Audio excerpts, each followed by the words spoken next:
السلام عليكم ورحمة الله وبركاته، مشاهدين قناة أبو زهرة الزراعية. أهلا ومرحبا بكم في فيديو جديد هنتحاور فيه عن الجزء الثاني من إدارة فترة التزهير والعقد في المانجو. احنا حاليا في أحد المزارع اللي بنشرف عليها في منطقة الإسماعيلية، وعندنا وبنتكلم على صنف الكيت. صنف الكيت هنا يا جماعة موجود في شو مش مطعوم على أصول سكري. تمام، ما هوش ما كانش شتلة من الأساس، ولكن كانت الأصول مزروعة سكري وإحنا طعمنا عليها صنف الكيت. المرحلة الثانية من اللي احنا عايزين نتكلم عليها في من أحد المراحل بتاعة فترة التزهير أو إدارة فترة التزهير والعقد، وهي مرحلة نمو الشمراخ الزهري. زي ما حضراتكم شايفين كده، دي المرحلة اللي احنا عاوزين نتكلم فيها، وهي مرحلة نمو الشمراخ الزهري. بالمناسبة ده شمراخ بنسميه في المانجا شمراخ مختلط. يعني ايه مختلط؟ يعني فيه الأكتاف الزهرية موجودة ومعاها الايه الأوراق اللي طالعة دي حاجة بسيطة كده. طيب عاوزين نقول ايه في الفترة دي؟ أول حاجة عاوزين نتكلم فيها الفترة دي فترة المناخ الموجود حاليا. احنا بنصور بتاريخ 19/2/2023. احنا عاوزين نتكلم عن اهم المشاكل اللي هتواجهنا دلوقتي من المناخ وهتعوق المرحله دي والمرحله اللي بعدها زي كده. تمام. طيب ايه المشكله اللي مواجهانا دلوقتي؟ اول حاجه احنا زي ما اتكلمنا في الفتره الاولانيه، وهي مشكله ان الجو بالليل بتبقى درجه الحراره مرتفعه. الجو ممكن نحس بيه بحر، سخونه، وبالليل بتبقى درجه الحراره ممكن تصل لخمسة، يعني تحت 10. فبتوصل احيانا ل5 درجة مئوي، ممكن تحت ال5 كمان. مشكلة الفارق الكبير ما بين درجة حرارة الليل والنهار دي تعمل لي مشكلة كبيرة في نشاط الأمراض الفطرية. فلازم يا جماعة أول حاجة نهتم في مكافحة البياض الدقيقي والانثراكنوز اللي حاليا في المانجا. وأنا من وجهة نظري إحنا دخلنا مرة بالكبريت مع الكسكلور النحاس، ممكن نخش مرة كمان بالكبريت، لكن دلوقتي خلاص احنا دخلنا ممكن في فترة ان الجو يبدأ يدفي مرة واحدة.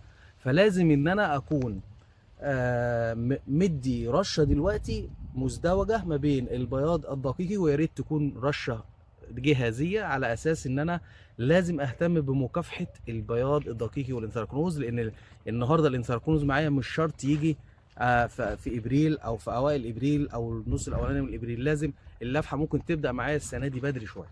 البياض دي بالفعل بدا بالفعل في بعض المزارع، فلازم نهتم بمكافحه الامراض الفطريه في الفتره الحاليه. لان مرحله نمو الشمراخ الزهري دلوقتي، لو انا عندي بياض دقيقي جاه على الشمراخ دلوقتي، بقى كل سنه وانت طيب، لانك حتى لو شلت الشمراخ فانت ما تضمنش انه يطلع معاك زهر دلوقتي. طيب المشكله الثانيه اللي ممكن تواجهنا من المناخ، وهي ان بعد ازاله التزهير في اول يناير، في اول قصدي فبراير، في طبعا الناس ازالت في نص يناير وبعد كده عملوا الدوره الثانيه في بدايه فبراير، وجدنا ان الجو بدا يبقى بالليل برد جدا زي ما حضراتكم زي ما شرحنا في اول فيديو. طب دي مشكلتها ايه؟ مشكلتها ان الشمراخ وهو بيخرج زي ما حضراتكم شايفين كده معظمه طالع مختلط. ليه مختلط؟ لان هو بياخد بروده في الليل وبياخد تدفئه غصب عنه في النهار. الشمراخ ده مشكلته حاجتين. اول مشكله ان هو يطلع فيه ورق، ودي مش مشكله قويه، بل بالعكس هو الشمراخ بينمو عادي جدا والورق بيقع وبيكمل. انما المشكله الثانيه اللي مواجهانا، وهي ان في نمو في بدايه خروج البرعم كتير جدا هيموت مننا. فلازم ان انا ابقى واعي وعندي نظرة مسبقة ان انا احل المشكلة دي واعالجها. ليه؟ لان في فعلا شماريخ زهرية في بداية خروجها زي كده البرد هيبدأ ياكلها. طيب الشمراخ ده علاجه ايه دلوقتي؟ انا المفروض ان انا ما استناش لما المشكلة دي تزيد عندي، لان النهاردة الجو مازال احنا في 19/2 والجو مازال بارد جدا في الليل، فهيبدأ البرعم اللي هيطلع هيبدأ يحرقه.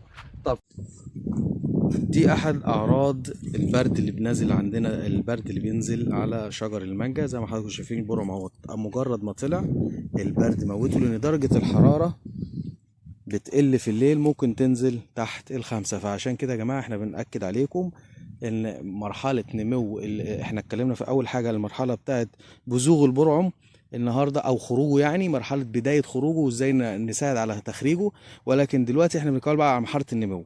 فالنهاردة البرعم زي ما حضراتكم شايفين طلع، ولكن نتيجة ان موجود في الليل درجة حرارة منخفضة جامد، فزي ما حضراتكم شايفين الايه البرعم البرد بيموته زي ما حضراتكم شايفين اهو. ده برضو اعراض نقص البرد اللي بيجي بالليل. طب بالنسبه البرعم اللي بيطلع مختلط زي كده، بيبقى بدايه خروجه عباره عن ورق قبل ما يبقى يعني بيبقى مختلط معاه ورق مع الزهر اللي طالع. طبعا ده بيبقى محمي لشيء او لحد ما حمايه خفيفه من البرد. الورق اللي طالع معاه ده بيبقى حامي الزهر جوه، وبالتالي البرعم ممكن يكون محمي حمايه ولتكن بسيطه. بصوا حضراتكم اهو، ده ناتج اعراض البرد اللي هي هتاثر على نمو الشمراخ الزهري.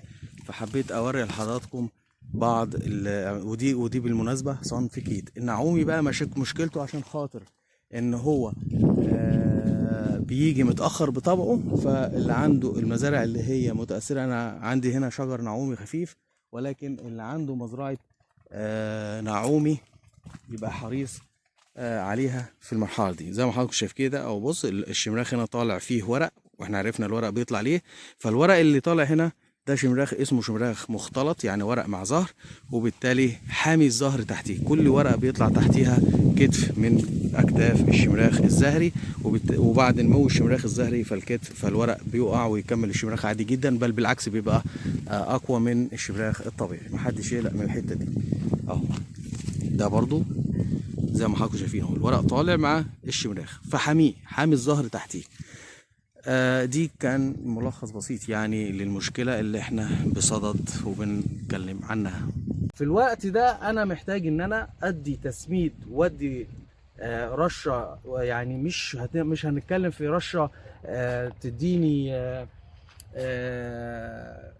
تسخين بقى للبرعم والكلام ده، لا احنا بنتكلم في رشه النهارده تحميني من التغيرات المناخيه اللي احنا شايفينها، وليكن طحالب بحريه مع احماض امينيه، او احماض امينيه بس بشرط انها تكون في صوره عضويه، لان النهارده الاحماض الامينيه اللي في صوره عضويه بيبقى مشاكلها انها تؤدي الى انتشار الفطريات، او انها تؤدي الى زياده نمو الفطر، بتبقى منعدمه تقريبا. لان الاحماض الامينيه النهارده في الصوره العضويه بتخش بطريقه سهله وسلسه جوه النبات، وبتخش النبات بيتعرف عليها بسهوله، فبالتالي النبات انت بتقلل من عمليه الاجهاد بتاعه، وبالتالي يقدر النبات يحمي نفسه من خلال وجود الاحماض الامينيه دي. فبالتالي يا جماعه احنا لازم نبقى واعيين للنقطه دي. طب ايه اللي المفروض يتم في المرحله دي؟ برضه اللي المفروض يتم بعد المكافحه، المفروض الري بتاعي انا هنا على حسب منطقتي، على حسب مناخ المنطقه، على حسب نوع التربه عندي، على حسب طريقه الري عندي، لازم يكون عندي كنترول في عمليه الري. الشجره النهارده مع البروده اللي بتيجي في الليل، لازم انا اكون عارف شجرتي هتتحمل البروده عند كميه ميه قد ايه. مش معنى ان انا بقول لحضرتك كميه ميه يعني ان انا اتجاهل التسميدات اللي هتساعدني، لا بالعكس، انا النهارده لازم كميه ميه كويسه، ولازم ادي كميات تسميد تبقى مناسبه ليا مع كميه الميه ومع الضرر اللي هيقع عندي بالنسبه لنوع المحصول او الشجره وحجم الشجره. من الحاجات برضو الضروريه دلوقتي ان احنا لازم لو في اي اكاروس طالع، ما زلنا مستمرين في عمل دورات مستمره لازاله الاكاروس اللي بيطلع اول باول، او ان انا ما استناش عليه عشان ما يستنفذش كميه غذاء الشمراخ الرئيسي او الزهره الرئيسيه اللي انا سايبها هي اولى بيها. من الحاجات التانية الضروريه النهارده في اعراض برد ظاهره على الورق، وهي احمرار الورقه او الورقه شكلها ابيض، معنى كده ان في تغذيه بتفقد. يبقى معنى كده لازم اعيد ترتيب البرنامج السمادي بتاعي، على اساس ان انا ما اجيش وقت عمليه التلقيح والاخصاب الاقي في عقد كتير بيسقط وعندي حب كتير فاضي والقصه دي. لازم النهارده اعوض الشجره اول باول، لازم يكون عندي من دلوقتي عشان ما اجيش وقت مرحله التلقيح والاخصاب او التفتح الكامل للشمراخ ونقول يا جماعه ما ترشوش. حاليا انت ابدا من الان، ابدا عوض شجرتك العناصر اللي هي بتفقدها نتيجه الايه؟ نتيجه البرد اللي بيقع عليها بالليل. احنا عندنا من اعراض البرد اللي نازل اهو، تمام. فطبعا ده برج اتصفى كله او الغذاء كله يعتبر ما بقاش خلاص، يبقى انا في الحاله دي لازم ان انا اعوض الشجر بتاعي. ومش شرط ان اللون يرجع لطبيعته بسرعه، ان اللون ده عشان يرجع لطبيعته عاوز له 6 شهور على الاقل. فانت النهارده ادي للشجره احتياجاتها، واللون ما تحطوش في اعتباراتك خالص. انا النهارده انا في مرحله تزهير، انا يهمني الشمراخ الزهري اللي طالع ده شكله هيبقى ايه، تمام. فالشمراخ اللي هو مختلط ده انت ما تقلقش منه، بل بالعكس ده هو وجود ورق فيه هيساعدك على عمليه امتصاص وتغذيه الشمراخ. انا عايز اهم حاجه عندي الشمراخ يبقى فيه استطاله مناسبه، عايز يبقى المحور الرئيسي للشمراخ يكون فيه سمك محترم عشان يشيل اكبر قدر من الحمل، او بمعنى اصح يتحمل العقد اللي هيشيله. لكن النهارده لو شمراخ ضعيف، زهره ضعيفه، مش ما فيهاش احتياجاتها، بعد عمليه الاخصاب والتلقيح ما هتتم، ده ان استمر لحد مرحله التلقيح والاخصاب هتلاقيه بيقع وبيفرط ظهره اول باول. فاحنا النهارده اتكلمنا في الميه، اتكلمنا في التسميد. التسميد طبعا انا ما اتكلمتش في انواع معينه لان كل واحد ادرى بالبرنامج السماد اللي شغال بيه، ولكن كنبذه بسيطه كده هنتكلم فيها. احنا الفتره دي محتاجين نترات كالسيوم، محتاجين فوسفور، محتاجين بوتاسيوم، محتاجين عناصر صغرى، محتاجين المغنيسيوم طبعا عشان خاطر المشاكل دي، محتاجين هيوميك، محتاجين احماض امينيه. الكلام ده كله محتاجينه في الفتره دي، لان هيجي في وقت التلقيح والاخصاب هنقول اقف فتره لحد ما الشجره تخلص عمليه التلقيح والاخصاب عشان الاجهاد بتاعها ما يزيدش.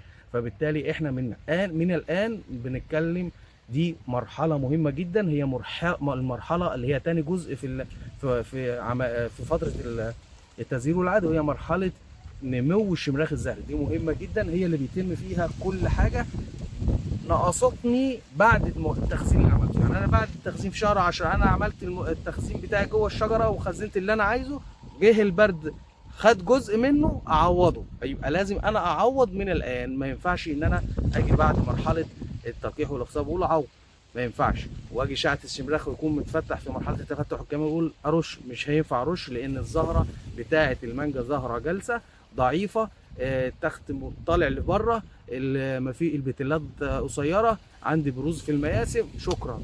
اي رش، اي احتكاك في الهواء، اي احتكاك في المناخ، اي درجه حراره سواء برد حر هيموتها.